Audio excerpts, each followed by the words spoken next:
අපි යන්නේ බයි බයි. ඊට පස්සේ අපි මේ සෙල්ලම් පාර්කයකට ගිහින් සෙල්ලම් කරා. ඒ කරලා චුට්ටක් විනෝද වෙලා එතනිනුත් අපි එම්ම ගියා බයි බයි. ඊට පස්සේ අපි ගිය මේ විලායකට බලන්න ළමයි ඔයාලා දැවිලි තියනවද කියලා. මේ විලා එකේ ලස්සන ෆොටෝස් ගන්න තැන්, එතකොට කවානා වගේ, ඒ වගේම ලස්සන තැන් ගොඩාක් තියෙනවා.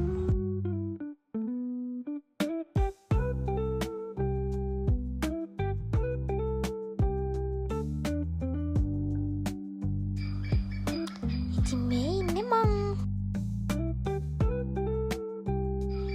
මෙයාලට නම් ඉතින් මාර විනෝදයි. ඇයි හැමදාම මෙහෙම එන්න නැහනේ?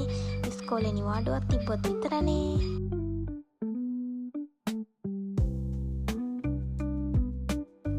ඔන්න ඉතින් දුවනවා අපේ දඟකාරී.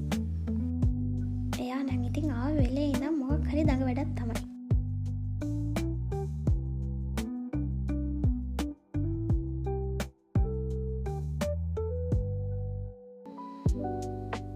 බලන්නකෝ ඉතින් මේ කොච්චර ලස්සනද කියලා.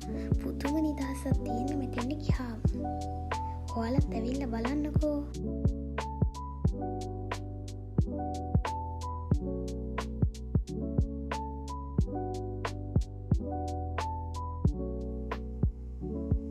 මෙතන ඉතින් ලස්සන ඔන්චිල්ලාවක් තිබ්බා. ඉතින් මම ඉතින් මේකට වෙලා ඉඳගෙන ලස්සනට වීඩියෝ ටිකක් ගත්තා. යන තැනක වීඩියෝ ටිකකුත් කරගන්න එපැයි. මෙතන තමයි මං ආසම තැන. මෙතන මුළු පරිසරයම ලස්සනට පේනවා. ඒ